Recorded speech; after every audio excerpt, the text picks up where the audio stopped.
আসসালামু আলাইকুম, welcome to Tanvir একাডেমিতে। আজকের এই ভিডিওটিতে আমরা মাইক্রোসফট এক্সেলের দারুণ একটি ট্রিক শিখব। ট্রিকটি হলো যে বিভিন্ন সময় আছে আমাদের যেই মাইক্রোসফট এক্সেল ফাইলটি থাকে সেখানে অনেকগুলো শিট ওপেন করা থাকে। যেমন এই ওয়ার্কবুকটির ভিতরে যদি আমি দেখি, এখানে আমার 4টি শিট ওপেন করা আছে জানুয়ারি থেকে এপ্রিল পর্যন্ত। এখন আপনাকে আপনার বস বলল একটা পিডিএফ ফাইল করে আমাকে সেন্ড করো। এই ক্ষেত্রে আপনি কাজটি কিভাবে করবেন? খুবই চিন্তায় পড়ে যাবেন। যারা জানেন না তারা এখনই শিখে যান। ওকে, প্রথমত আপনি যে কাজটি করবেন, আপনি চলে যাবেন রিবন বার থেকে ফাইল মেনুতে। তারপরে এখান থেকে আমরা সেভ অ্যাজে গেলাম, ব্রাউজে গেলাম। এখন এখান থেকে আমি ডেস্কটপে আসলাম।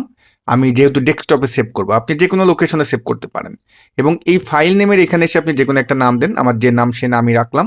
এবং যেহেতু আমি এটা পিডিএফে সেভ করতে চাচ্ছি, তাহলে সেভ অ্যাজ টাইপের এখানে এসে আমরা কি করব, ক্লিক দিব এবং এখান থেকে আমরা পিডিএফটা সিলেক্ট করে দিব।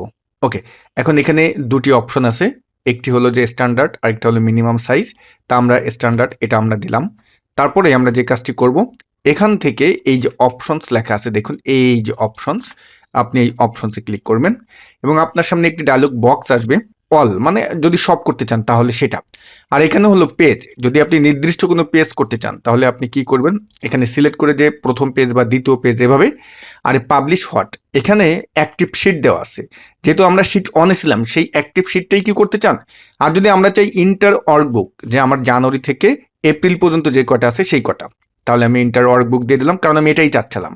আর যদি সিলেকশন এরিয়া করতে চান, টেবিল করতে চান, তাহলে টেবিল সিলেক্ট করে দিলে আপনি এখান থেকে টেবিলটাও করতে পারবেন। আমি ইন্টার ওয়ার্কবুক দিয়ে দিলাম, অল রাখলাম, ইন্টার ওয়ার্কবুক রাখলাম, রেখে এখন যদি আমি ওকে দিই এবং এখন ডেস্কটপে গিয়ে যদি আমি সেভ দিই, যেহেতু আমার অলরেডি এই নামে একটা সেভ করা আছে, এই জন্য অর্নিং দিয়েছে, আমি আবার ইয়েসে আমি ক্লিক করলাম। তো আমরা কিন্তু উপরে দেখতে পারতেছি 1 to 5, এখানে আমাদের একটি পেজ অতিরিক্ত চলে এসেছে। কারণ হলো যে এখানে আমাদের হয়তো বা পেজ সেটআপে একটু সমস্যা আছে। তা আপনি এইভাবে কখনো সেভ করার আগে বা প্রিন্ট দেওয়ার আগে অবশ্যই পেজ সেটআপটা দেখে নেবেন। দেখুন আমাদের সুন্দরভাবে কিন্তু চলে এসেছে। তা আপনি এরকমভাবে এখন এই ফাইলটি কাউকে পাঠিয়ে দিতে পারেন। তা আশা করি ভিডিওর টপিকটা আপনারা বুঝতে পেরেছেন। এই ভিডিওটি আপনাদের অনেক উপকারে আসবে।